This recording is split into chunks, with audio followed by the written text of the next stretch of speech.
Hello, my wonderful, beautiful friends, guys. Welcome back to r/EntitledPeople, where people truly believe the world revolves around them and no one else matters. And in today's episode, it's a wild one. We've got entitled thieves, horrible Karen parents, rude employees getting fired, and one OP tells a story about the time a Karen's kid stole from her, and she has the audacity to take OP to court over it. I hope you enjoy the stories today. Don't shake your heads too hard, and as always, you can send or link your post to this email right here. Let's dive in.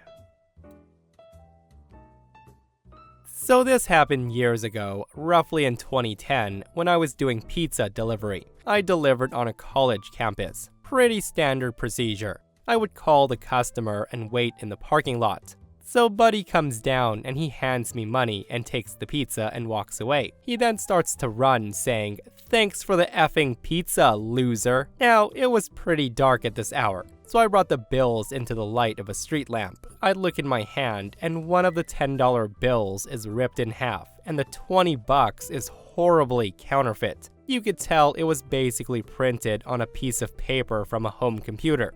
The dude's already back in his dorm and it's pass activated, so I can't even get in. And that's when I remembered I have his phone number in my phone from when I called him. So I call the store, tell them what happened, and they mark his number as a prank caller. So no more deliveries. We end up blacklisting the guy, and I figured, that's good enough, I guess. Then, as I was leaving, I happened to see campus security talking to a police officer. I had a bit of time before going back to the store, so I stop and walk up to them, and I give them a rundown of what happened. I then give the counterfeit bill and the ripped bill to the officer, while the campus security dude is looking up the phone number in the student directory. The campus security finds out who it is, and off they go. Well, not even 10 minutes later, Buddy's in the back of a police car with his dorm mate for, well, a lot of things. Theft under $1,000 because technically he didn't pay for the pizza, possession of counterfeit currency as the guy had stacks of fake money in his room, possession of narcotics, possession of a controlled substance, possession with intent to sell,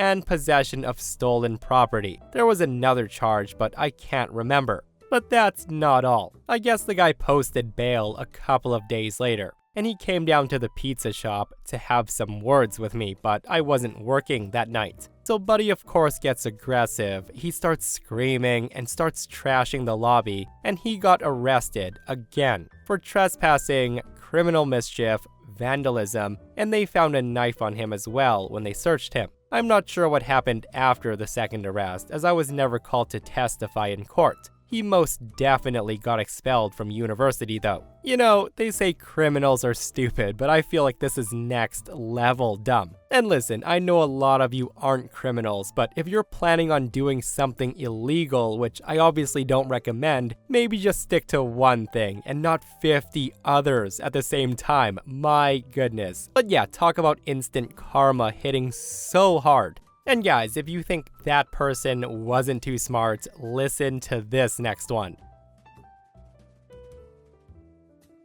So this is a weird story that happened a little while ago, and I thought y'all might enjoy it. So on a Saturday night, the wife and I are laying in bed trying to go to sleep when I hear some noise from the back door. The storm door opens and slams shut. I'm not fully asleep yet, so I put some pants and a shirt I can find on and grab my trusty shotgun. We move to the mountainside and most of the area is still wooded, and living in such conditions, wild animals are an issue. We have bears, coyotes, raccoons, and bobcats to name a few. So as I'm moving to the back door, I can hear a window break in the back garage. I look out and I can see someone breaking into my garage. I of course scream for the wife to call the sheriff's office. Around these parts, 911 doesn't work well for breaking in. We're connected with a couple of counties and it gets confusing for them. We get quicker response times by calling them directly. Anyways, I'm now in go mode, thinking some druggies trying to score some tools for some quick cash. I got out of the house and I noticed this person's truck is still running.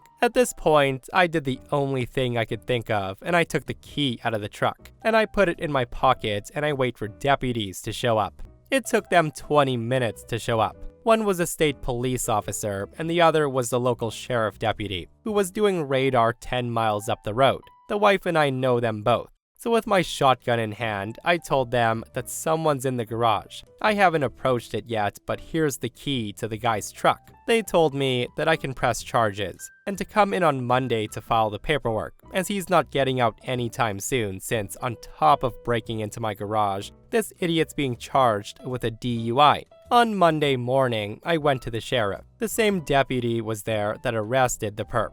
So I asked him how the ride with the dude was, and this is the version the officer gave me. The officer basically said, "Why did you break into his garage?" The perp says, "I was trying to get my stuff back, but someone changed the lock." The officer asked, "What do you mean?" The perp then says, "I used to live there, so I went in there to get my stuff back." Officer asked, "How long ago did you live there?" Perp says, "A few years back." The officer then says, "You know the people who live there now aren't the same people who used to live there, right?" At that, the perp seems shocked, and he says, "What?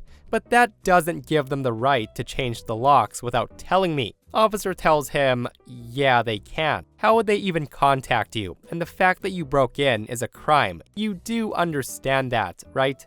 And that's when the perp says, "But he shouldn't be entitled to change the locks though. How am I supposed to get inside?" The officer tells him, "You're not supposed to get inside." And here's a little backstory on the property. We purchased it from a man named Kevin, who's a school board member, and he gave us a decent deal on the property. He had the property as a rental for his nephew a few years back, which was this guy. When his nephew started getting drunk, stopped paying rent, etc., he of course evicted him from the property before we purchased it. When Kevin evicted him and sold the place, of course, the contents of the garage had to be emptied. He found that out Sunday morning when his uncle paid him a visit in jail. Long story shorter, he's being charged with trespassing, criminal trespassing, breaking and entering, driving under the influence, and property damage of less than $500. Again, another example of someone who could be a bit smarter. And the fact that nephew was so entitled to say, "He has no right to change the locks on me, how am I supposed to get in?" is absolutely mind-boggling. Here's something, I'll tell you what to do when people change the locks on you. Don't go and break into their house anyways. And guys, you know what else is mind-boggling?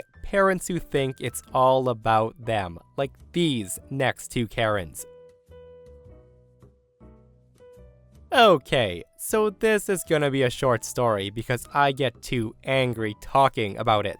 This happened last week, and my husband thought it would be funny to share. We live right across from an elementary school. Like, you can see the front doors of the school. And when this happened, I was just out grocery shopping and came back home. It was about 3 o'clock on a Wednesday, and school's usually out at 3:25, so there was a lot of parents standing outside waiting for their kids. Of course, I thought nothing of it because another normal day. But yeah, I'm in the driveway, and I begin unloading the bags from my car into the house. Again, perfectly normal. I don't do one trip like my husband does, so this was gonna be finished in 2. Of course, with it being 2 trips, why would I shut the trunk of the car just to have to open it again, right? Well, when I come back outside to grab the rest of the bags, I saw this woman rummaging through the bags in the open trunk, and she was holding a box of Oreos in her hand. So I asked as nicely as I could, "Excuse me, but what the hell are you doing?" The woman startled says, I was just walking by and I noticed you have a bunch of Oreos in here. I stop her right there and I say, "This isn't your car, so what are you doing?" She then says, "Well, I was waiting for my son to finish school and I figured he'd be hungry and I just saw that you had 4 boxes of cookies here. Do you mind if Again, I interrupt her and I say, "Do I mind if you what? Take a box? Because you happened to walk by and you saw that I have 4 boxes of cookies in my trunk? What the hell is wrong with you?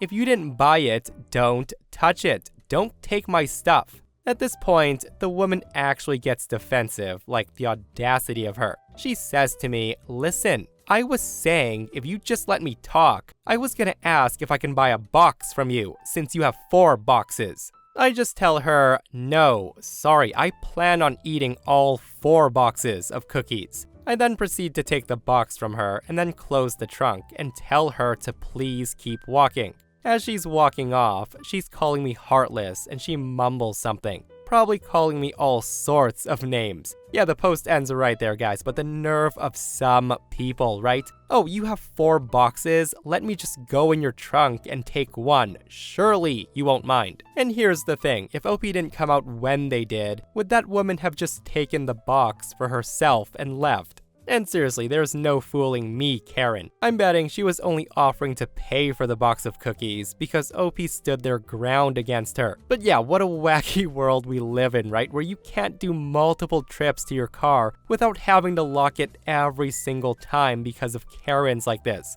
The things some parents do for their kids, right? Or who knows, maybe she didn't have a kid and she's just like, oh, free cookies from this person's trunk? Let me help myself. And if you think that was bad, listen to what this next Karen lets her kid do. So I work in a grocery store as a manager. And as a manager, sometimes the cashiers have questions or problems with a customer or their order, and I have to help them. So on this day, one of my cashiers was having trouble getting an obscure item to ring through. So I went down to see what I could do. So while we're trying to get it to go through, I see the next woman in line has a basket of various things in it, including a single Snickers ice cream bar. I also see the woman behind her, the Karen of the story, has a little boy who's very sneakily trying to snatch the ice cream bar from the basket without the woman noticing. The Karen clearly sees what's going on and she has a smirk on her face while watching her kid try to steal. That's when the other woman suddenly takes notice and she says, "Hey little man, that's mine." The little boy, seeing he's been caught, then grabs it and then hides behind his mom's leg. Meanwhile, the mom's still smirking. That's when the nice woman tells Karen, "Hey, can you tell your boy to give that back?" Karen then says, "Well, I can't take it from him. He'll get upset. He's going to start crying." The nice woman then tells Karen, "But I was gonna buy it. They're on the aisle right there if you want to get him one." Karen says, "I told you he'll get upset. I don't want that to happen, so I guess you'll have to go get another one." That's when nice woman tells Karen, "Look, I've had a long day and I'm not gonna walk over to get something that I already just got, because you can't teach your child right from wrong." And this is when that Karen, and I can still remember it clear as day, the exact words that came out of her mouth, says, "Well, he has it now, and possession is 9/10 of the law, so I guess it's his." At this point, I stepped in, even though I should have kept my mouth shut. I say, "No ma'am, it's neither this woman's or your child's, since it hasn't been paid for yet. If you want to buy him one, I'll run back and get it for you myself." Karen looks shocked for just a split second, and then she says, "Oh, I'm not paying for it. It was in her basket, so she's paying for it." The other woman looks furious. She looks at me, then back at Karen, and then the kid and says, "Nope, I'm not paying for anything." She then slams her basket on the floor and she stomps out the door. The Karen then put the smirk back on her face and I just turned around and walked away, since we had gotten the item to go through. A few minutes later, I happened to look up and see the ice cream bar sitting on top of my cashier's receipt printer. I went to ask her about it. It seems the Karen told her son that they had ice cream at home, and she wasn't going to pay for it. She took it away from him, and surprise, surprise, the kid didn't make a single sound or put up a fight, according to the cashier. I'm in the wrong line of work. I think I hate people. Yeah, that's an example of poor parenting right there. Like there was a chance to teach her kid that taking from others isn't the right thing to do. But instead, her son got to watch Karen argue that what her son took is now his, and then act like OP should pay for it since it was in her basket. My frickin' goodness. Guys, let me know what you would do if you were in that situation.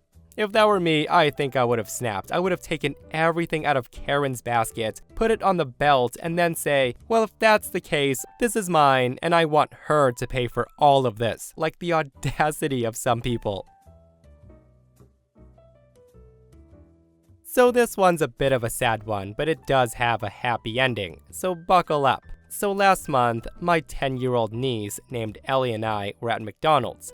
I promised her a Happy Meal the next time she visited if she passed her spelling test. Well, on the day she came over, I opened the door to a beaming, joyful 10-year-old. She was holding up her spelling test with 100 written on it in red ink, a smiley face, and the words that said, "Keep it up" on it. I was so proud of her. So as promised, I take her to McDonald's where she got her Happy Meal.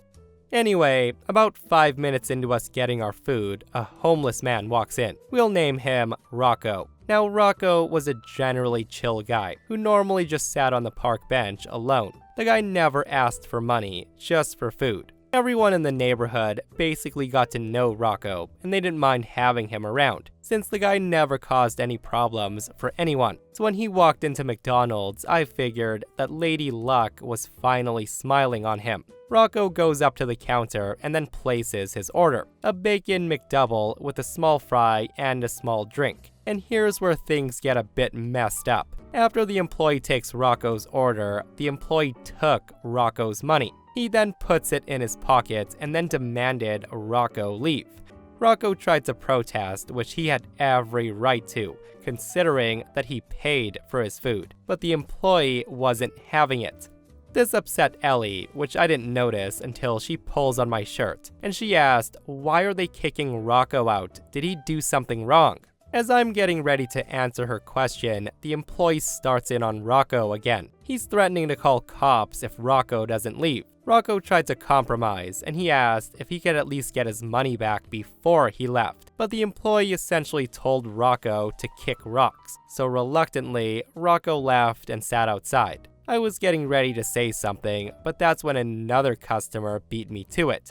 It was a middle-aged woman who was also worried about Rocco. The woman walks up to the counter and then proceeds to ask the employee if he knows how much he just messed up. The employee shrugged nonchalantly and asked her what she was talking about. She then pointed out that what he did was considered theft. From what she explained, if someone pays for food but doesn't get their food and the employee refuses to give the customer their money back, that is considered stealing. And since Rocco had both placed and paid for his order by pocketing Rocco's money and then kicking him out, the employee basically just robbed a homeless guy. This is when the employee tries to justify his actions, saying he was saving Rocco from himself. Because if he gave Rocco his money back, the guy was just gonna use it to buy drugs and ruin his life. So it was way better this way. The lady then responds, pointing out that if drugs were really what Rocco wanted, then he wouldn't have come into a McDonald's to get some food, would he?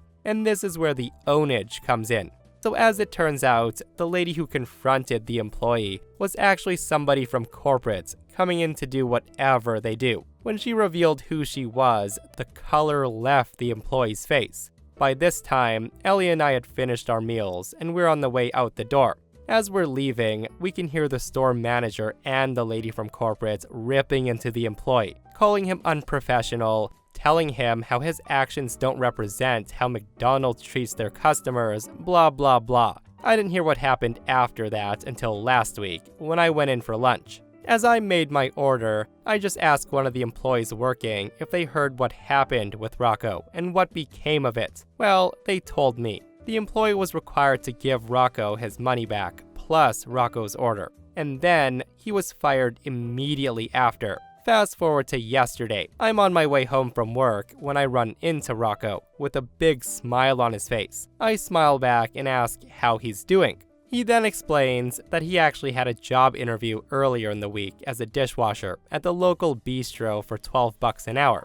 I told him how happy I was for him and that I hope things continued working out for him. We then went to McDonald's and we shared a 20-piece chicken McNugget meal, and then we went our separate ways. Guys, I am so glad that employee got fired, and what a terrible way to treat someone. Like, if you don't want to serve someone, don't take the order, then steal the money and then kick them out. Especially don't play it off as doing something good for the guy by taking his quote, drug money. But yeah, unlike last story, it's nice to see that the kids in the restaurant got to watch someone do the right thing and stick up for Rocco. So before I start, I am from Germany, and this story took place there. Please keep in mind that our laws might be slightly different. So in the early 2010s, I was trying on sneakers in a shoe store downtown, with my purse laying next to me on the floor. The thing about me is I'm both blind and deaf on my right side.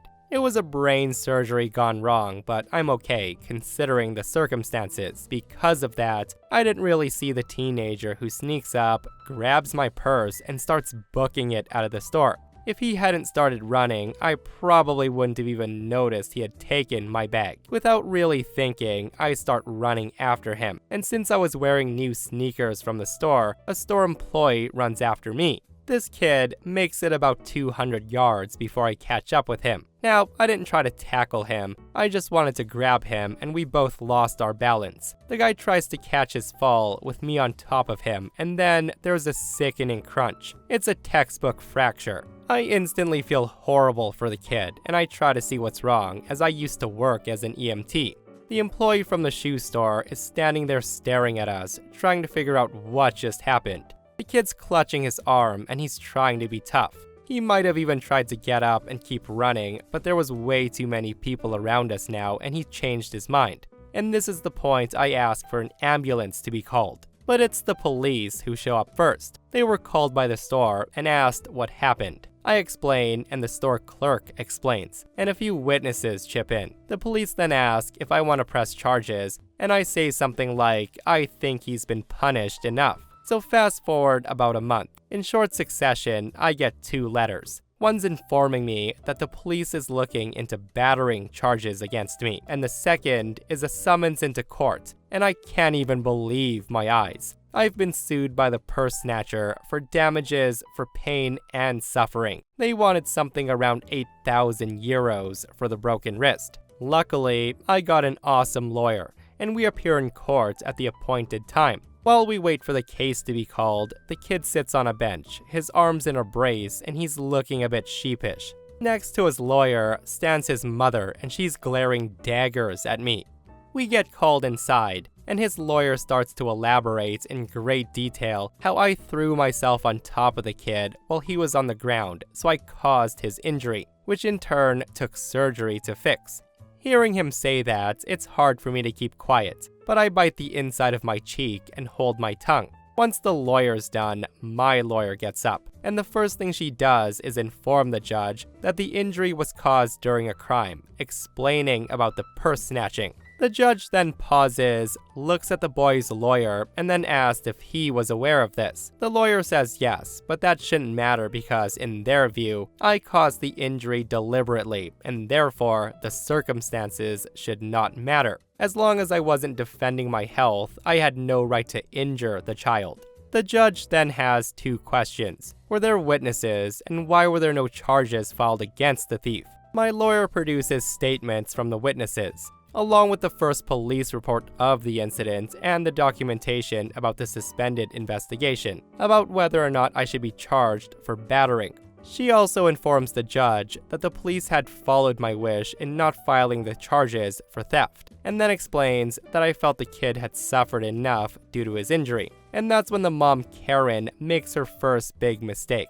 She interrupts my lawyer before she can finish, and she says something like, obviously, she, meaning me, was afraid she'd get in trouble for what she did to my poor child, and the police didn't do their job properly. At this point, her lawyer tries to shush her, and then apologizes to the judge, saying his client is clearly in emotional distress over her child's injury. Her poor child was 17 years old. Meanwhile, he sits in his chair behind his lawyer and his mom, and he looks like he's trying to disappear into the floor. The judge, in an unusual move for a German court, then asks the kid directly if he thinks I injured him on purpose. The kid sort of shrugs, and right there, Karen makes mistake number 2. Karen says, that fat cow threw herself on my poor child when he was laying in the street. She should be locked up. Now, I'm not sure if you're aware of this, but you shouldn't say that stuff, especially not in court. The judge then looks at Karen, who's again being shushed by her lawyer, not quite as gently this time. And then she whispers loudly, well, it's true. Long story short, the judge declares the case dismissed, and he orders all costs, court and both lawyers, to be paid by the claimant. and then turns to me and asks if I want to file charges for libel. My lawyer nods, so I say yes. The judge then announces that he would speed things up, and he asks Karen's lawyer if he'll be representing Karen. He nods. At this point, Karen seems to have lost the plot and keeps asking him what's going on. Before Karen's lawyer can even explain to her what's about to happen, the judge makes it official and awards me 150 euros in damages, and again decides that all cost and lawyer cost should be carried by Karen. I don't remember the exact amount Karen ends up getting billed with, but it was a good chunk. Talk about a plan backfiring so hard. Like, I don't know how some people can be so wrong and still take someone to court. Like, if my kid stole from someone and he was chased down and suffered an injury because of it, I would totally 1000% say, well, you deserved it. But in this case, no, let's sue the person who you tried to steal from. She's the bad guy. I'm just glad it all worked out in the end, and Karen had to pay all that money for being the a-hole in this situation.